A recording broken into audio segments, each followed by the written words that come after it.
Halo, salam jumpa di channel saya Prajawiratpa. Saya punya project mau membuat lampu dari botol bekas, botol kaca bekas.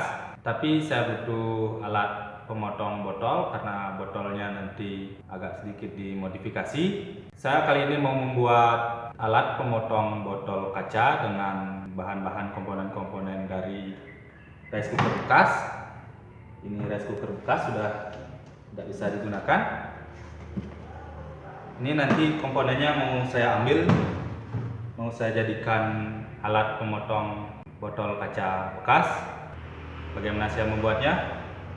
Jangan lupa yang belum subscribe channel ini silahkan subscribe. Jangan lupa tinggalkan komen, klik like jika suka, dislike jika tidak suka. Tonton videonya sampai habis. Oke?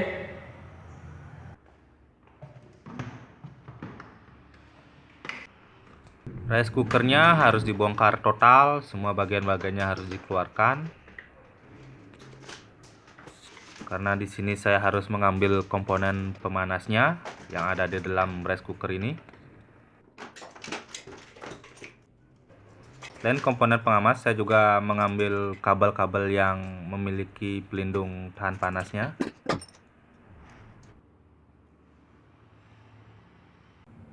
Bagian yang akan diambil dari rice cooker ini adalah bagian penghangatnya, bukan bagian penanaknya. Ini adalah bagian penghangatnya. Di sini ada komponen gulungan berupa kawat nikrom. Sebenarnya kawat nikrom bisa dibeli di toko-toko elektronik, tapi di sini saya lebih menggunakan barang-barang bekas daripada terbuang. Elemen pemanas ini harus dibongkar juga karena di dalamnya ada kawat nikrom atau kawat nikron yang menjadi inti pemanasnya. Akan saya ambil itu.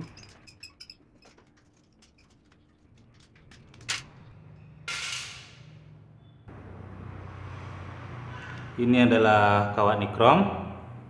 Ini akan saya gunakan untuk komponen pemanas untuk membelah botol.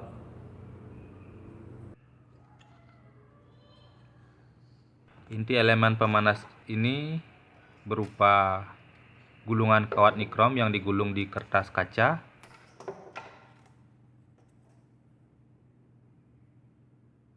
Kawatnya sangat tipis. Sebenarnya kawat yang lebih tebal ada yang lebih bagus, tapi ini karena adanya yang lebih tipis jadi saya gunakan yang tipis saja.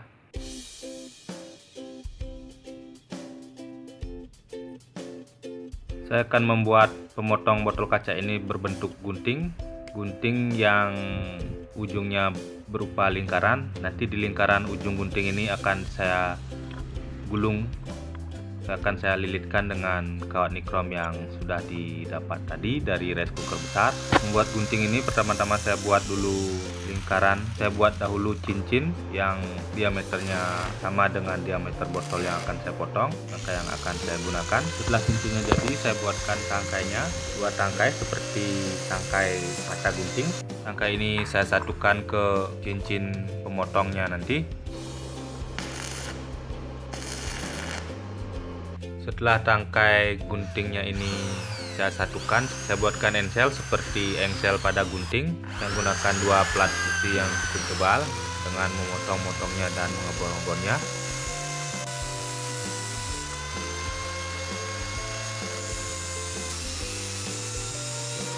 Engsel ini saya satukan seperti gunting pada umumnya dengan baut di tengah-tengah.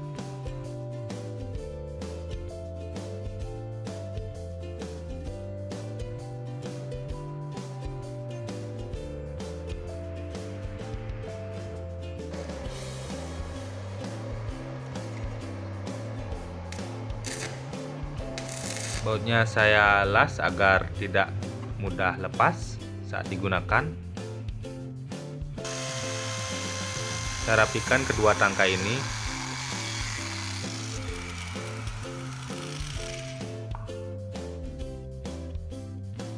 Saya juga rapikan ujung-ujung dari engsel ini agar proses pemasangan tangkai cincinnya dapat dengan mudah. Saya potong sedikit ujung-ujung dari engsel ini agar nanti saat tangkai disatukan mudah dibuka dan ditutup agar tidak ada bagian yang menghalangi nanti saat gunting botol ini digunakan. Lalu saya satukan engsel dengan tangkai guntingnya. Setelah engsel dengan tangkai cincinnya disatukan, lalu saya buatkan pegangan untuk engselnya seperti pada pegangan pada gunting pada umumnya. Saya buat agar mudah digunakan seperti gunting. Saya potong ujung cincin lingkaran ini agar gunting botol kaca ini dapat berfungsi seperti gunting pada umumnya. Jadi nanti ujung lingkarannya ini nanti akan diisi pemanas, kemudian botol kacanya dimasukkan atau seperti menggunting. Dengan gunting ini bagian mana yang akan dipotong itu yang akan digunting dengan gunting pemanas ini.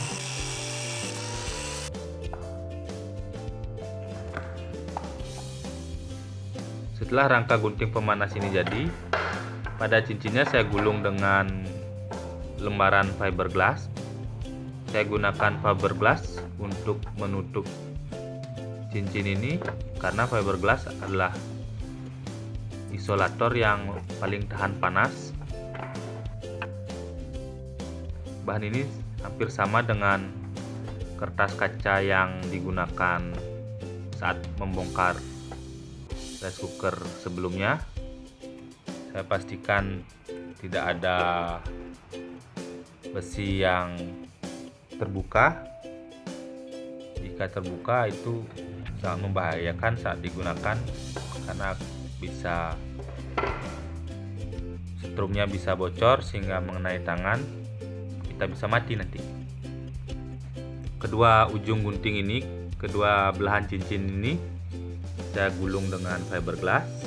Di ujungnya saya gunakan plester plastik. Perhitungannya nanti saat digunakan plester plastik ini akan meleleh dengan sendirinya karena nanti akan diikat dengan kawat ujung-ujungnya. Setelah semua cincin atau ujung-ujung gunting ini ditutup dengan fiberglass, lalu saya gulung dengan kawat nikrom yang didapat dari rice cooker tadi. Saya gunakan setengah bagian dari keseluruhan elemen pemanas yang ada di rice cooker tadi. Kalau terlalu panjang atau semua kawat digunakan dari elemen pemanas tadi, jadi nanti suhunya kurang panas, jadi untuk memotong botol kaca bisa lama atau mungkin gagal, bahkan hasilnya kurang bagus nanti.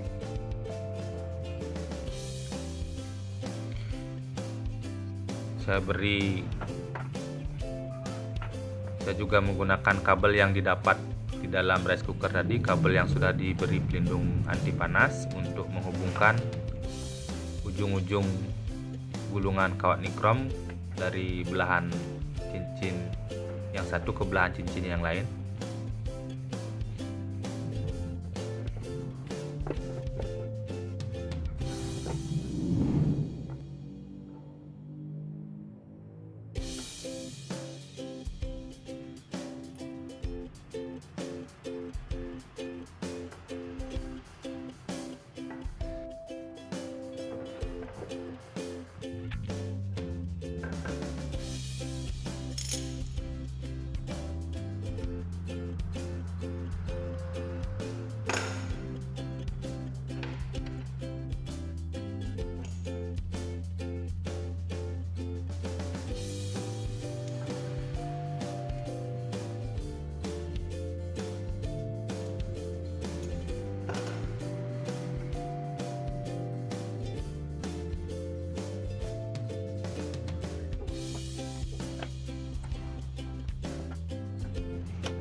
Setelah kabel-kabelnya disambung, saya pastikan tidak ada bagian besinya yang terkena gulungan kabel atau terkena gulungan atau kabel, saya pastikan nanti tidak ada arus yang bocor, sehingga itu dapat membahayakan saya saat gunting pemanas ini digunakan. Setelah saya pastikan tidak ada bagian yang bocor dengan multi tester, saya coba elemen pemanasnya dengan memasang stop kontak ke dalam listrik. Setelah semua selesai, saya semprot, saya cat, hanya untuk mencegah besi agar tidak berkarat.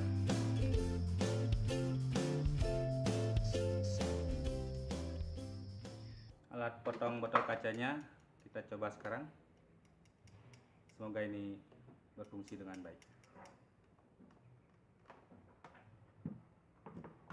Saat proses pemotongan botol kaca dengan gunting pemanas ini, saya membutuhkan air. Saya menggunakan air untuk mempercepat proses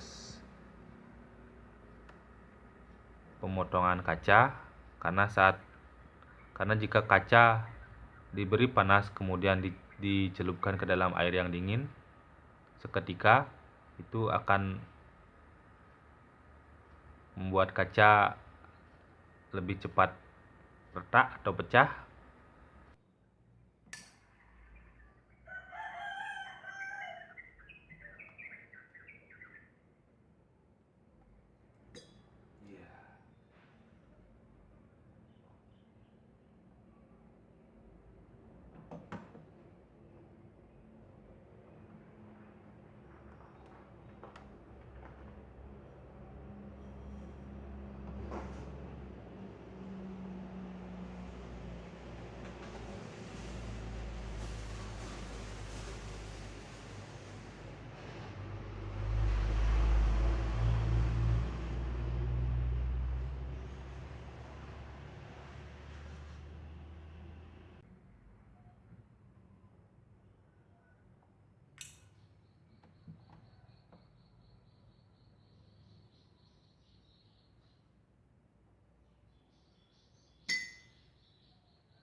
Tentunya botol kaca yang sudah saya potong ini tidak dapat digunakan begitu saja karena potongan-potongan kacanya sangat tajam, ujung-ujungnya sangat tajam. Ini harus diamplas dahulu agar lebih aman nanti saat botol kacanya digunakan.